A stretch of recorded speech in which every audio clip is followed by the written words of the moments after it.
I have photos on my phone that would change everything we think we know about what is in our woods. Photos of something massive, something impossible, staring directly at my cabin window. I went to that remote mountain cabin for a peaceful holiday, hoping to escape the chaos of my life for just 7 days. Instead, it turned into one of the most terrifying couple of days of my life.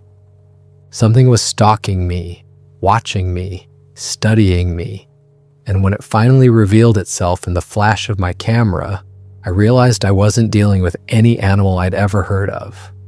What happened over those 6 days trapped inside that cabin still haunts me. But I'm telling this story now because people need to know the truth. We're not alone in these woods, and sometimes being watched is just the beginning. What started all this was my divorce. The divorce had been brutal. A year of lawyers, arguments, and sleepless nights had left me completely drained. Every time my phone rang, it was either my attorney, my ex, or someone else demanding something from me. I couldn't remember the last time I'd had a moment of peace. So when I remembered the cabin my family had bought years ago, it seemed like the perfect escape. We'd only used it twice in the last 5 years, maybe 2 or 3 days total. It sat deep in the mountains, surrounded by dense forest, miles from the nearest town. The kind of place where you could actually hear yourself think. I packed enough supplies for a week, threw my phone in my bag, and headed out. 7 days of solitude was exactly what I needed. The drive up took most of the day. The paved road ended about 15 miles from the cabin, turning into a rough dirt track that wound through thick stands of pine and oak. I had to park at the end of the logging road and hike the last 3 miles in. It was late afternoon by the time I reached the cabin, the sun already starting to dip behind the mountain peaks.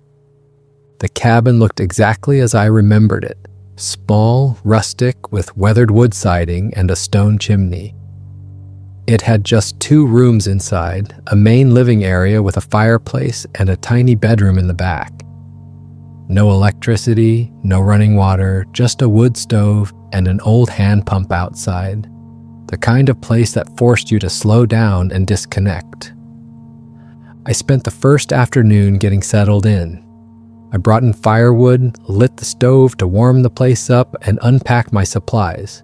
My phone was with me, but I quickly discovered the signal was almost non-existent. Maybe 1 bar if I stood in just the right spot by the window, but it kept dropping. Perfect, I thought. No one could reach me even if they tried. That first night was peaceful. I made a simple dinner, sat by the fire, and read a book I'd been meaning to get to for months. The silence was incredible. No traffic, no sirens, no neighbors. Just the crackling of the fire and the occasional hoot of an owl outside. I went to bed feeling more relaxed than I had in over a year. Around 2 a.m, I woke up to a sound I couldn't quite place. It was distant at first, like someone knocking on wood.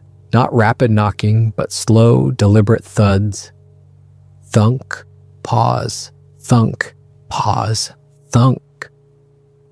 The intervals between each knock were irregular, sometimes 5 seconds, sometimes 15. I lay in bed, listening, my heart starting to beat a little faster. The logical part of my brain tried to rationalize it. Maybe a branch hitting another tree in the wind. Maybe a woodpecker, though that didn't make sense at night. The knocking seemed to move, first coming from one direction, then another, as if whatever was making the sound was walking in a wide circle around the cabin. I got out of bed and crept to the window, peering out into the darkness. The moon was barely a sliver, and the forest was pitch black. I couldn't see more than a few feet beyond the cabin. The knocking continued for maybe 20 minutes, then suddenly stopped. The silence that followed was almost worse than the sound itself.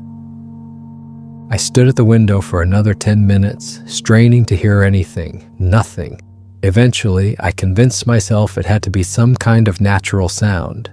The woods were full of noises I wasn't used to. I went back to bed. though it took me a long time to fall asleep. The next morning, I woke up to bright sunlight streaming through the windows. I felt a little embarrassed about how spooked I'd been the night before. In the daylight, everything seemed perfectly safe and normal. I made coffee on the wood stove and decided to spend the day exploring the area around the cabin. I grabbed my jacket and headed outside, breathing in the crisp mountain air. The forest was beautiful, the morning sun filtering through the branches in golden shafts. I walked around the perimeter of the cabin, checking the condition of the structure, looking for any maintenance that might be needed. That's when I saw them. Deep gouges in the bark of several trees near the cabin. The marks were fresh, the exposed wood still pale and raw. They ran vertically down the trunks, 4 or 5 parallel lines, each about an inch apart. Some were at eye level, others stretched up higher than I could reach. I stood there staring at those marks, trying to figure out what could have made them. Bear, I thought, had to be a bear. I'd heard there were black bears in these mountains. Maybe a bear had been scratching its back against the trees, marking its territory. The thought made me nervous. I wasn't equipped to deal with a bear. I walked further into the woods, checking more trees. The scratch marks appeared on 6 trees in a rough semicircle around the cabin, all of them within 50 yards of the building. Some of the marks were at least 9 or 10 feet high. I didn't know much about bears, but these seemed unusually high. By the time I got back to the cabin, my relaxing vacation was starting to feel a lot less peaceful. I spent the rest of the day close to the building, keeping an eye on the tree line, jumping at every sound. I found a large stick and kept it near the door, just in case. I knew it wouldn't do much good against a bear, but it made me feel slightly better. That night, I was on edge. I sat by the fire, trying to read, but I couldn't focus. Every creak of the cabin settling, every rustle of wind in the trees made me look up.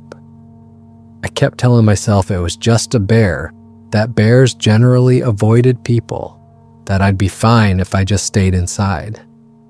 Around 10 o'clock, the knocking started again. This time it was closer, much closer. The same slow, deliberate thuds, but now they sounded like they were coming from just outside the cabin walls. Thunk, pause, thunk. My hands started shaking. I grabbed my phone, remembering those photos I'd seen online of bear encounters.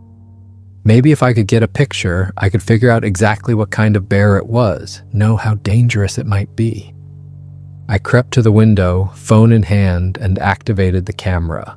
The window faced the densest part of the forest, where the trees grew close together. I aimed the phone toward the darkness and started taking photos, using the flash to illuminate the scene.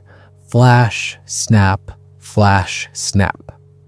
Through the window, I couldn't see anything with my naked eye, just darkness and the vague shapes of trees. Then I looked at the photos on my phone screen. My blood went cold. In the second photo, captured clearly in the flash, was a face, but it wasn't a bear. It was looking directly at the cabin, directly at me. The face was massive, covered in dark hair, with deep-set eyes that reflected the camera flash with an eerie golden glow. The features were strange, somewhere between human and ape, but neither. I took another photo, my hands shaking so badly I almost dropped the phone. This one showed more of the figure. It was standing upright, fully bipedal, and it was enormous. At least 8 feet tall, maybe more. The shoulders were impossibly wide, the arms long and thick with muscle. It was partially obscured by a tree, but there was no mistaking what I was seeing. This wasn't a bear. This wasn't a man. This was something else entirely. My mind raced, trying to make sense of what I was looking at. The proportions were all wrong for a person. The head was too large, cone-shaped, with a prominent brow ridge.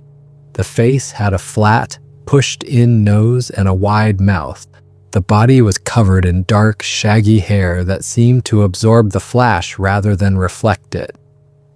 And those eyes, those golden, unblinking eyes staring right at me. Bigfoot. The word popped into my head unbidden. Sasquatch. I'd heard the stories, of course, seen the documentaries, but I'd never believed in them. Yet here I was, looking at photographic evidence on my phone screen. A Bigfoot was standing in the woods outside my cabin, watching me. Terror unlike anything I'd ever felt washed over me. I backed away from the window, nearly tripping over a chair. I had to get out of here. I had to leave right now. But even as the thought formed, reality set in. It was the middle of the night. I was 3 miles from my car through dense forest in complete darkness. And that thing was out there. I ran to the door and checked the lock. It was just a simple latch, nothing that would stop something that strong. I grabbed a chair and wedged it under the doorknob. Then I went to the kitchen and pulled out every knife I could find. My hands wouldn't stop shaking. I positioned myself in the corner of the main room where I could see both the door and the windows. For a long time, nothing happened. The knocking had stopped. The silence was absolute. Then I heard footsteps, not the light padding of an animal, but heavy, deliberate footfalls. Thud, thud, thud. Whatever was out there was walking on 2 legs, and it was getting closer to the cabin. The footsteps circled the cabin slowly. I could track its movement by the sound. From the front, around the left side, to the back, around the right side, back to the front. It was inspecting the cabin, studying it. Then came a sound that made my heart nearly stop. A low, guttural grunt, followed by a series of clicks and huffs. It was communication of some kind, but nothing I'd ever heard before. Without thinking, driven by pure panic, I screamed at it. I don't even remember what I yelled, just raw sound trying to scare it away. For a moment, there was complete silence. Then I heard it move, fast, crashing through the underbrush. The sound of its retreat faded quickly into the distance. I stood there, knife in hand, breathing hard. Had I actually scared it off? For several minutes, I heard nothing. Maybe it was gone. Maybe I'd spooked it and it wouldn't come back. I thought about making a run for it, hiking out to my car in the darkness, but the rational part of my brain knew that was suicide. 3 miles through unfamiliar forest in the pitch dark, while that thing might still be out there? Number 1, I had to wait for morning. I went to the bedroom, still carrying a knife, and lay down on the floor. I couldn't bring myself to get on the bed where I'd be vulnerable. The floor felt safer, closer to the ground, easier to move from if I needed to. I kept my clothes and shoes on. If something happened, I wanted to be ready to run. I don't know how long I lay there listening to every sound. Eventually, exhaustion overcame terror, and I drifted into an uneasy sleep, the knife still clutched in my hand. I woke to a sound that will haunt me for the rest of my life. It was a dragging sound, heavy and labored, like something enormous being pulled across the ground.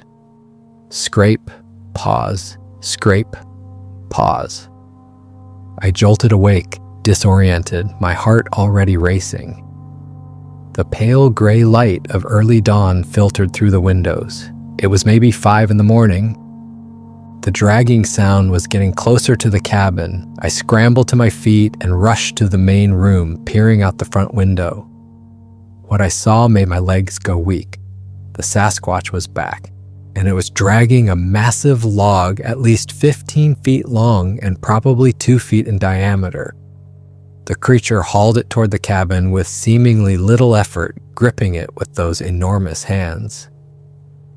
I watched in frozen horror as the Bigfoot positioned the log at an angle against the front door. The door opened outward, I suddenly remembered. My grandfather had insisted on it that way for some reason. The Sasquatch leaned the log against the door at about a 45-degree angle, one end on the ground, the other end pressed against the door about 5 feet up. Then it walked away, disappearing into the trees. I ran to the door and tried to push it open. It wouldn't budge. The weight of the log had it effectively barricaded. I shoved harder, putting my full weight against it. The door moved maybe an inch before the resistance of the log stopped it cold. Terror turned to something darker. This wasn't random animal behavior. This was intentional. This thing was trapping me inside. The dragging sound started again, coming from a different direction now. I ran to the side window just in time to see the Sasquatch hauling another log toward the cabin. This one was even larger than the first, a massive pine trunk that must have weighed close to 1,000 pounds. The creature moved it like it was nothing. The Sasquatch positioned this log against the side window, leaning it at an angle just like the first. The log completely covered the window, blocking out most of the early morning light. I stood there, paralyzed, as the reality of my situation sank in. It was sealing me inside. Systematically, methodically, it was blocking every exit. I ran to the back of the cabin where the bedroom window was. The dragging sound followed me as if the creature knew exactly where I was. Through the bedroom window, I saw it coming, hauling yet another enormous log. Our eyes met for just a moment through the glass. Those golden eyes, so eerily intelligent, so impossibly alien. The Sasquatch showed no aggression, no anger. It was calm, purposeful, like it was simply completing a task. The final log went up against the bedroom window. I heard the heavy thud as it settled against the wall. The cabin went dim, only slivers of light now coming through the gaps between the logs and the walls. I ran back to the door and pushed against it with all my strength. Nothing. I tried the windows, attempting to lift them, to break them, anything. They were old, single-pane glass, and I could have smashed them. But the logs on the other side made it pointless. I grabbed the largest knife from the kitchen and tried to use it to pry at the window frame, thinking maybe I could create enough space to push the log aside. The wood was old and soft, and I managed to dig into it, but the weight of the log was too much. For every inch I gained, the log would settle back, crushing the frame tighter. I was trapped, completely, utterly trapped. A wave of panic hit me so hard I thought I might pass out. I couldn't breathe. The cabin suddenly felt like a coffin. I sank to the floor, gasping, my mind racing through impossible scenarios. How had it known to block the door? How had it understood that I couldn't escape if it barricaded the exits? This wasn't instinct. This was intelligence. Questions tumbled through my mind, each more terrifying than the last. Why was it doing this? What did it want with me? Was it keeping me alive for some reason, or was this just a way to contain me until it decided what to do? Were there more of them? Where had those logs come from? How did it have the strength to move trees that size? I pulled out my phone with shaking hands. No signal. I tried calling anyway, hoping maybe it would connect. Nothing. I tried texting. The messages wouldn't send. I was completely cut off from the outside world. The worst part was realizing that no one would miss me, not for days at least. I'd told a friend I was going to the cabin, but I'd said I'd be gone for a week. She wouldn't expect to hear from me. And even if someone did get concerned and call the police, how would they find me? The cabin was registered under my family's name, but it was so remote, so far off any main road. It could take days, maybe weeks for anyone to locate me. I spent the rest of that day in a state of numb terror. I couldn't eat. I couldn't think straight. I just sat in the corner, knife in hand, staring at the barricaded door, waiting for something to happen. The first full day of captivity was the longest day of my life. I spent hours trying to figure out a way to escape.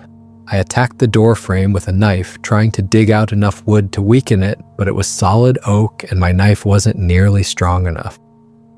I tried the windows again, attempting to create leverage with boards from inside, but nothing worked. The logs were too heavy, positioned too perfectly. I looked around the cabin for anything I could use as a tool. There wasn't much. Some cooking utensils, a few pieces of old furniture, a stack of firewood by the stove. I tried using a piece of firewood as a lever against the door, wedging it into the crack and pushing with all my weight. The door budged maybe half an inch before the wood splintered in my hands. I even considered trying to dig under the walls, but the cabin sat on a solid stone foundation. There was no way to tunnel out. Every avenue of escape I could think of led to a dead end. The cabin had been built to last, to withstand harsh mountain winters, and now those same qualities that made it sturdy were keeping me trapped. Around midday, I heard something outside, footsteps, but multiple sets this time. They moved around the cabin, heavy and deliberate.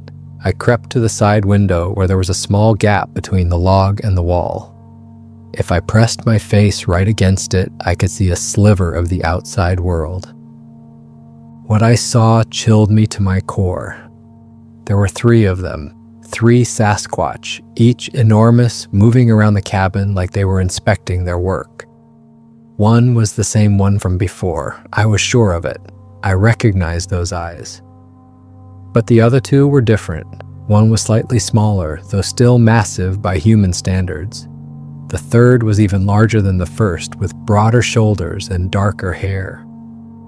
They moved with purpose, checking the logs, examining the cabin from different angles.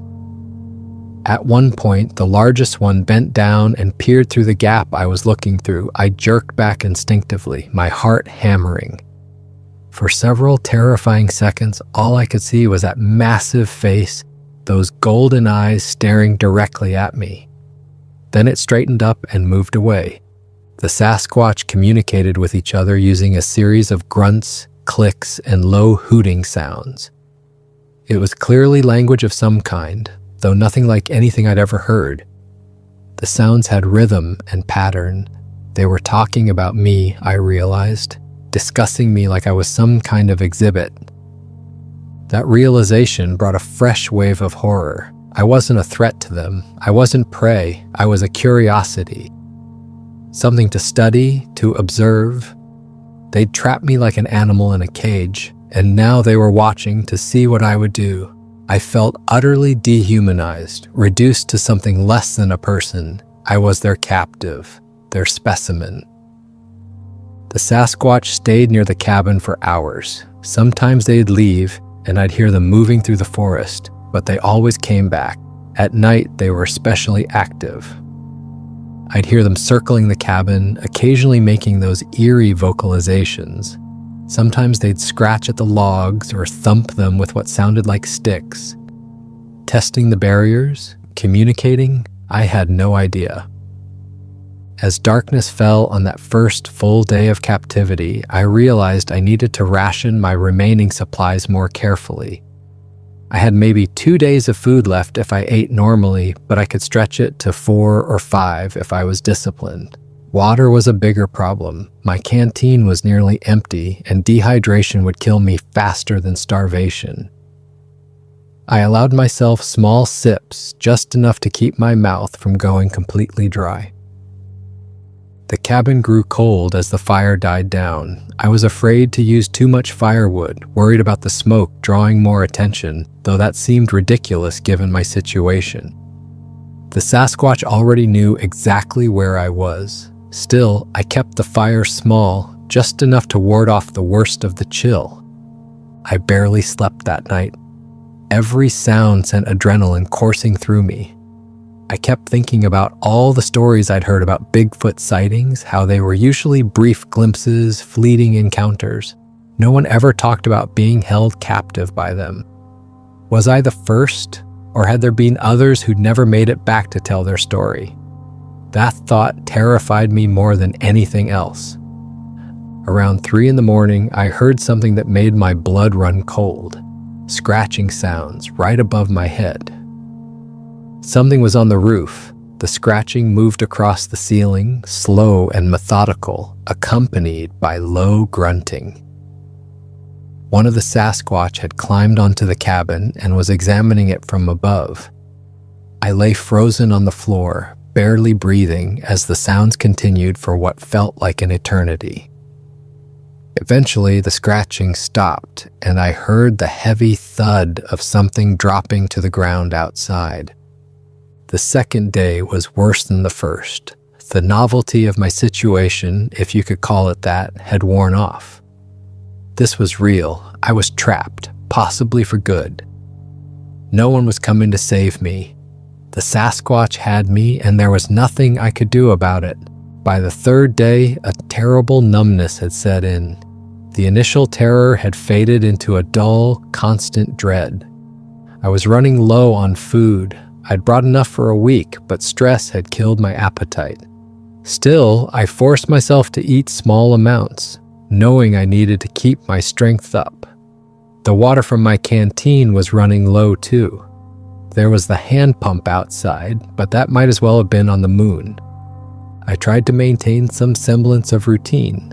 I'd wake up, check my viewing positions for any activity outside, force myself to eat a few bites, then spend hours watching the Sasquatch through the cracks in the walls. It gave me something to focus on besides my fear and the growing certainty that I might die in this cabin. I spent hours peering through the cracks between the logs and the cabin walls, observing the Sasquatch when they came around. It was the only thing that gave me any sense of control, studying them the way they were studying me. I started to notice details, patterns in their behavior. The largest one seemed to be in charge. When the others vocalized, it would respond with deeper, longer calls. The other two would defer to it, stepping aside when it approached the cabin, following its lead when they moved through the forest. Some kind of hierarchy, I thought. A dominant male, maybe, with subordinates. Their hands fascinated and horrified me in equal measure. When one of them reached out to adjust a log, I got a clear view. The hands were massive, easily twice the size of my own, with thick fingers and broad palms. They had opposable thumbs, functional and dexterous. I watched one of them pick up a pine cone and examine it, turning it over with surprising delicacy. Tool use, I thought. They could use tools if they wanted to.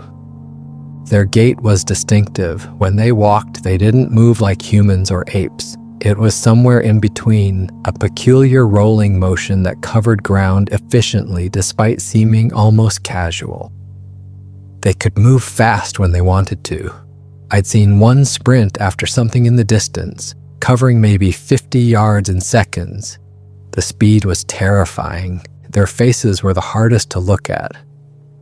There was something deeply unsettling about them, that uncanny valley where they were almost human but definitively not. The prominent brow ridges, the flat noses, the wide mouths with lips that could pull back to reveal large teeth. But it was the eyes that bothered me most. They weren't animal eyes. There was intelligence there, awareness, thought. When they looked at me, I felt seen in a way that was deeply disturbing. I noticed they had different facial expressions. One would wrinkle its brow in what looked like confusion or concentration. Another would bare its teeth in what might have been aggression or just a yawn. The smallest one had a habit of tilting its head when it looked at the cabin, like it was trying to figure something out. These weren't blank, animalistic faces. They expressed emotion, thought, personality. On the fourth day, I noticed something new. The Sasquatch were bringing things to the cabin. I watched through my viewing crack as one of them approached and carefully placed something on the ground near the door. After it left, I tried to angle my view to see what it was. It looked like berries, a pile of bright red berries on a large leaf. Were they feeding me? The thought was absurd and terrifying in equal measure. Later that day, another one brought what looked like a fish, already gutted and cleaned. It placed the fish next to the berries, then stood there for a moment as if waiting for a reaction. I stayed silent, pressed against the wall, watching. Eventually, it left. By evening, there were more offerings, roots, nuts, what looked like wild mushrooms. They were provisioning me, keeping me alive. I didn't touch the offerings. The idea of eating anything they provided made my stomach turn. Were they trying to keep me alive? If so, why? The question tormented me. Nothing about this situation made any sense. If they wanted to kill me, they could have done it a dozen times over. If they wanted to ignore me, they could have just left me alone in the forest. But this careful attention, this provision of food, suggested something else entirely. They wanted me alive and contained. But why? I started keeping a mental log of their visits. The pattern seemed to be that they were most active in the early morning and late evening. During the middle of the day, they'd disappear, presumably to forage or rest. But morning and evening, they'd come back, sometimes individually, sometimes in groups. The visits would last anywhere from a few minutes to several hours. During one of these visits, I witnessed something remarkable. Two of the Sasquatch were sitting near the cabin, and one appeared to be teaching the other something. It would make a vocalization, then the other would try to repeat it. This went on for maybe 20 minutes, with the teacher correcting or encouraging the student. They were passing on knowledge, I realized. They had culture, education, ways of preserving and transmitting information across individuals. That night, I broke down completely. The isolation, the fear, the complete helplessness of my situation finally crashed over me. I cried for hours, curled up on the floor, sobbing until I had no tears left. I thought about my life, all the mundane concerns that had seemed so important just a few days ago. The divorce, the arguments about money and property, all of it meaningless now. I would have given anything, everything, just to be back in my normal life. I thought about dying there, wondered how long it would take. Would I starve, dehydrate, or would the Sasquatch eventually decide I was no longer interesting and end it themselves? I found myself almost hoping for the latter, at least it would be quick. But then, through my despair, a small voice in my head said, no. I wasn't going to give up. Not yet. Not while I still had fight left in me. I'd survived a brutal divorce. I'd survived a year of hell that had nearly broken me. I could survive this too. I had to believe that. On the 5th day, something changed in me. The despair receded, replaced by a strange clarity. I was still trapped, still terrified, but I forced myself to think rationally.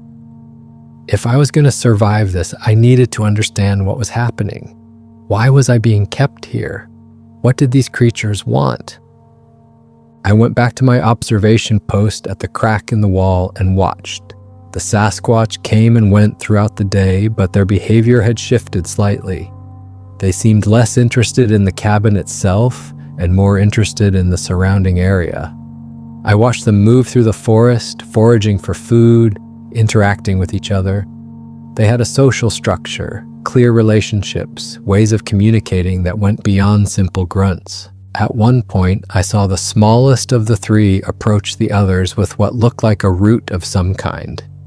The largest Sasquatch took it, examined it, then broke it in half and shared it with the others. They had cooperation, sharing, social bonds. These weren't mindless beasts, they were a community. I watched them for hours that day, documenting every detail in my mind.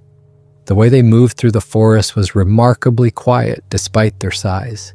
They seemed to know exactly where to step to avoid snapping branches or rustling leaves. When they wanted to be silent, they could move like ghosts, but when they vocalized, the sounds carried for what must have been miles. I noticed hierarchies in their interactions. The largest one, which I'd started thinking of as the alpha, would position itself closest to the cabin during their observations. The other two would defer to it, waiting for it to move or vocalize before they did. But there were also moments of what looked like affection between them. I saw one reach out and touch another's arm, a gesture that seemed almost human in its gentleness. Their hands continued to fascinate me. I watched one of them pick through a pile of leaves, its fingers moving with surprising delicacy. It extracted something small, examined it, then popped it into its mouth. The manual dexterity was remarkable. These creatures could easily manipulate objects, use tools if they wanted to. The fact that they didn't seem to be a choice rather than a limitation. That's when it hit me. They were curious. Just as I was studying them, they were studying me. The cabin, with me inside it, was a research opportunity for them. They'd found a human in their territory, and instead of killing me or driving me away, they'd chosen to observe. I was their version of a nature documentary subject. The realization didn't make me feel better, but it did give me a framework to understand what was happening. They'd keep me alive as long as I remained interesting. The food offerings made sense now. They were ensuring their subjects survived long enough to be worth studying. But this understanding also raised new questions. How long had they been watching humans? This level of curiosity suggested previous exposure. Had they observed hikers, hunters, campers before? Were there others like me who'd encountered them but never lived to tell about it? Or had I just been incredibly unlucky, stumbling into their territory at the wrong time? I thought about the scratch marks I'd seen on the trees that first morning. Those hadn't been territorial markings or back scratching. They'd been deliberate, placed where I would see them. Had they been trying to scare me away, or were they testing me, seeing how I'd react? Every interaction, every sound, every gesture suddenly seemed loaded with meaning I couldn't quite grasp. That night was the worst yet. The sounds outside the cabin multiplied. Instead of just 3 Sasquatch, there had to be at least 6 or 7. Their vocalizations overlapped, creating an eerie chorus of grunts, hoots, and clicks. They were gathering, I realized. More of them were coming to see the human in the box. Through the cracks, I could see movement all around the cabin. Dark shapes circling, pausing, moving again. Some would approach the logs and peer through, trying to see inside. Others hung back, as if uncertain or afraid. The smaller ones seemed more curious, moving closer, while the larger ones maintained their distance. It was like watching children at a zoo, fascinated but wary. I pressed myself into the corner of the cabin, knife in one hand, phone in the other, even though it was useless. The sounds continued for hours. At times they'd go silent, and that was worse than the noise. In the silence, I'd imagine them surrounding the cabin, watching, waiting, deciding my fate. At one point, I heard a different sound. Rocks clicking together, rhythmic and deliberate.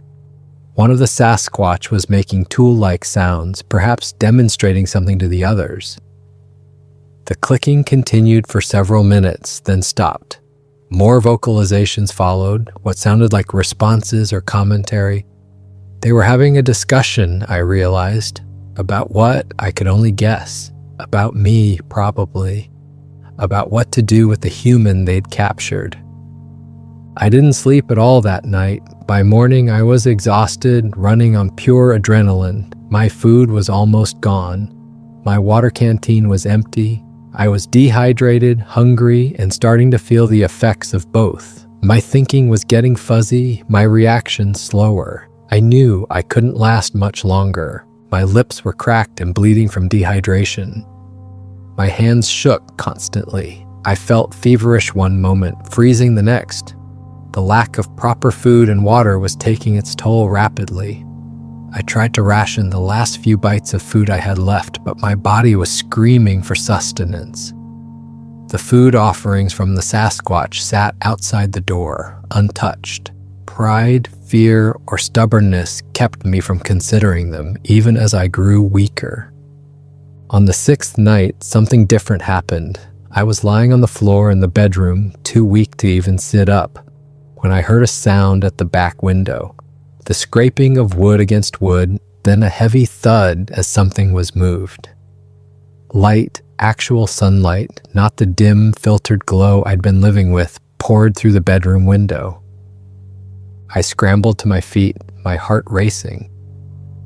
The log had been moved. The window was clear.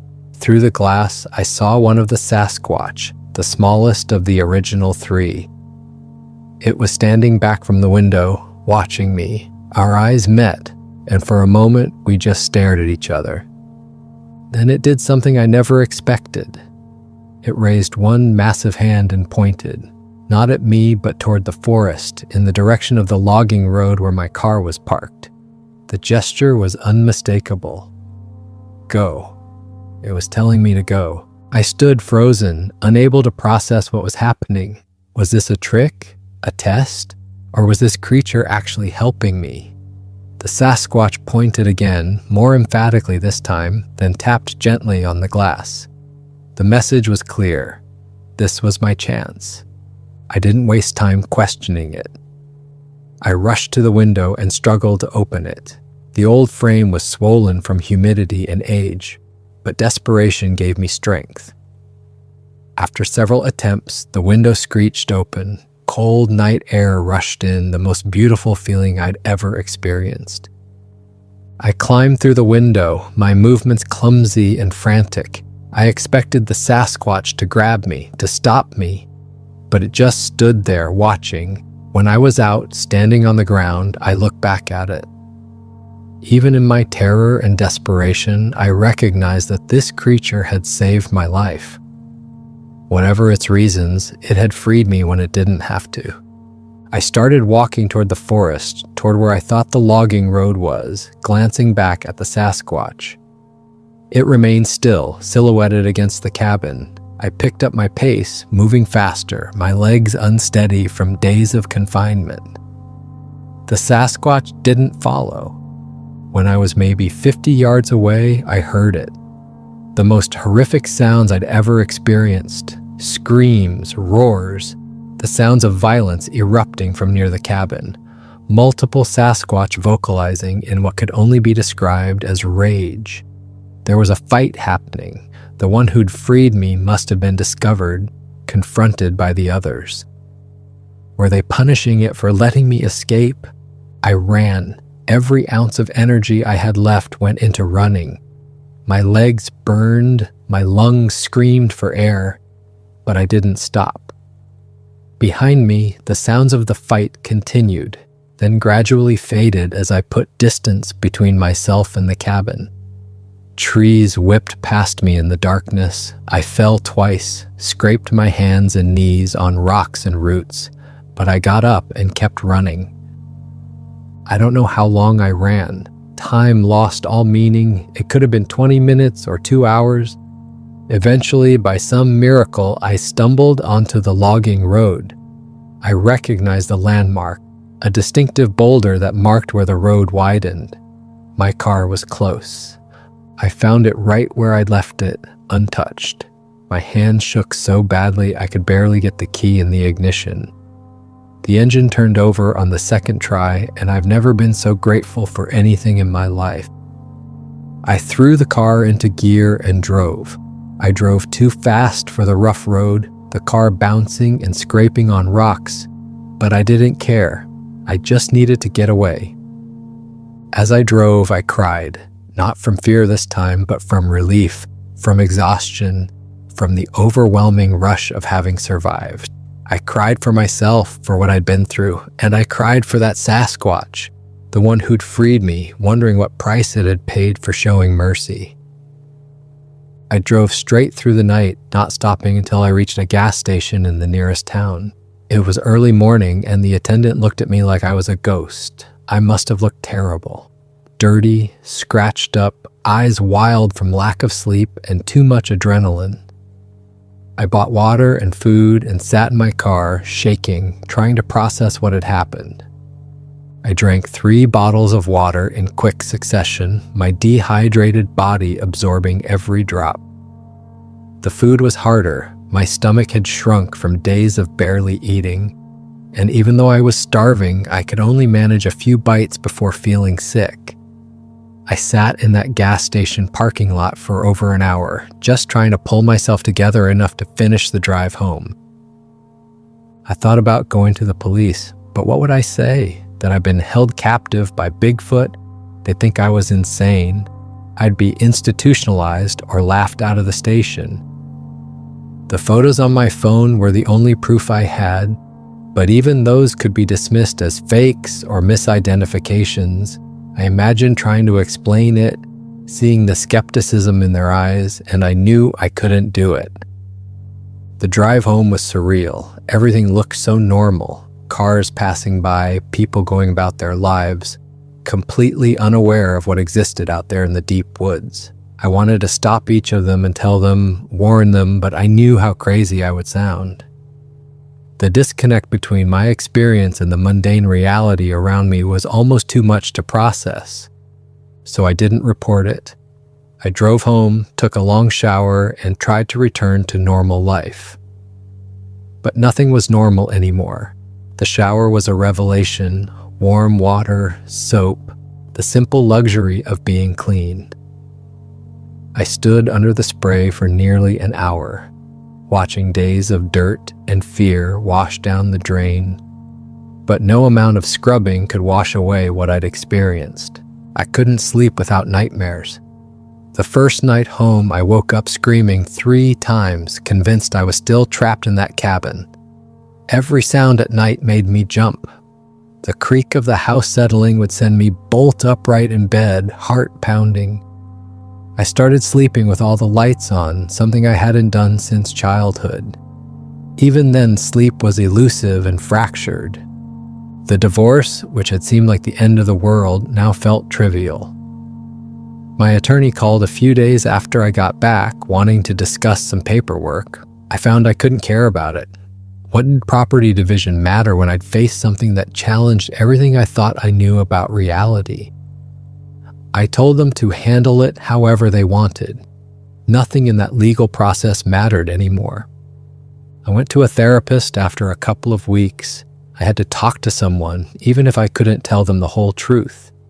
I described it as a traumatic camping experience where I'd gotten lost and trapped.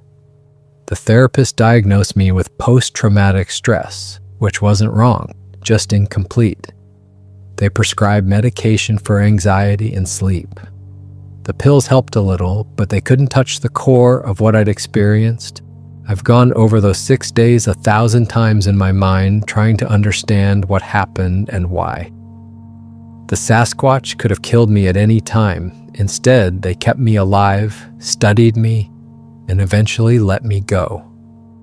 Or at least one of them did. Was it acting alone, defying the others?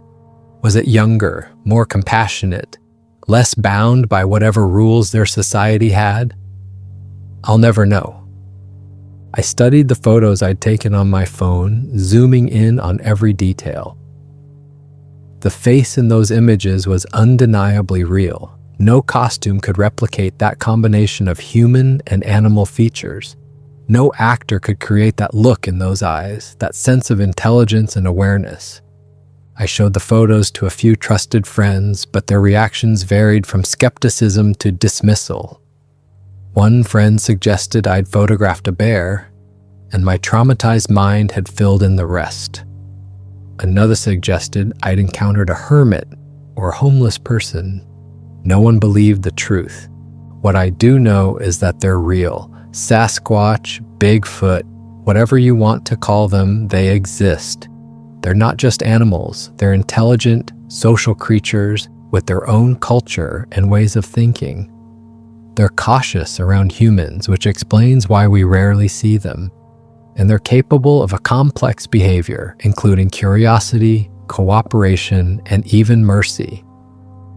I've never gone back to that cabin. I couldn't if I wanted to.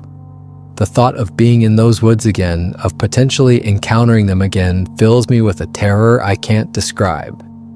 My family eventually sold the property. I didn't tell them why I wanted it sold, just insisted that we didn't need it anymore.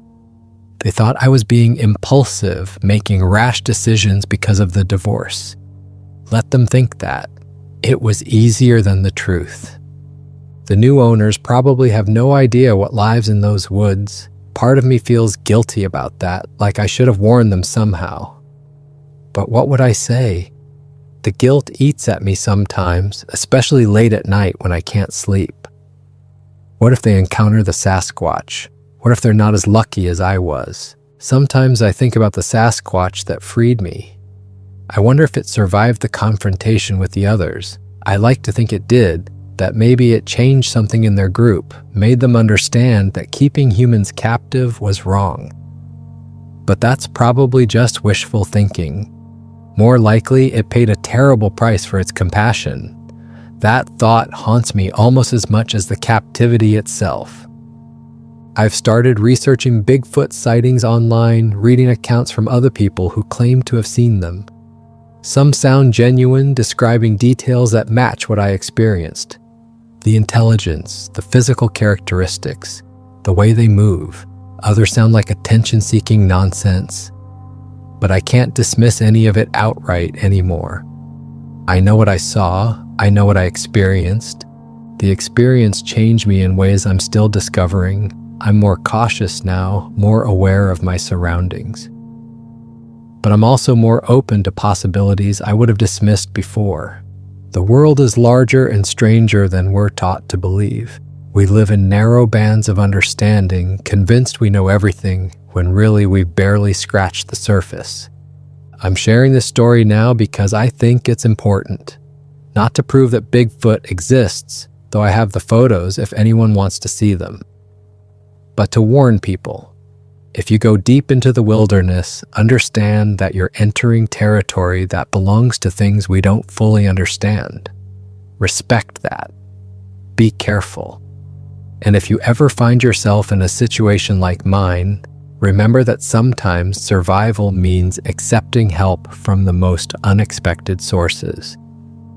I also want people to understand that these creatures, whatever they are, aren't simply monsters. They're complex beings with their own society, their own ways of thinking and communicating. They're capable of curiosity, of learning, of compassion. The one that freed me made a choice that probably cost it dearly. That act of mercy from a being so different from us says something profound about the nature of consciousness and morality. The woods are full of mysteries. Some of them are beautiful, some are terrifying, and some, like the Sasquatch that set me free, are both at the same time. I don't expect everyone to believe me, but I'm telling the truth, every word of it. And I'll carry those 6 days with me for the rest of my life, a reminder that the world is far stranger and more wondrous than we ever imagine. If you're reading this and planning a trip into the deep wilderness, please be careful. Carry communication devices, tell people exactly where you're going, and respect the fact that you're a visitor in territories that have belonged to others for far longer than we've existed. And if you happen to see something impossible, something that challenges everything you thought you knew, remember my story. You're not alone. You're not crazy. And sometimes the most unbelievable stories turn out to be true. For more interesting stories, check this out.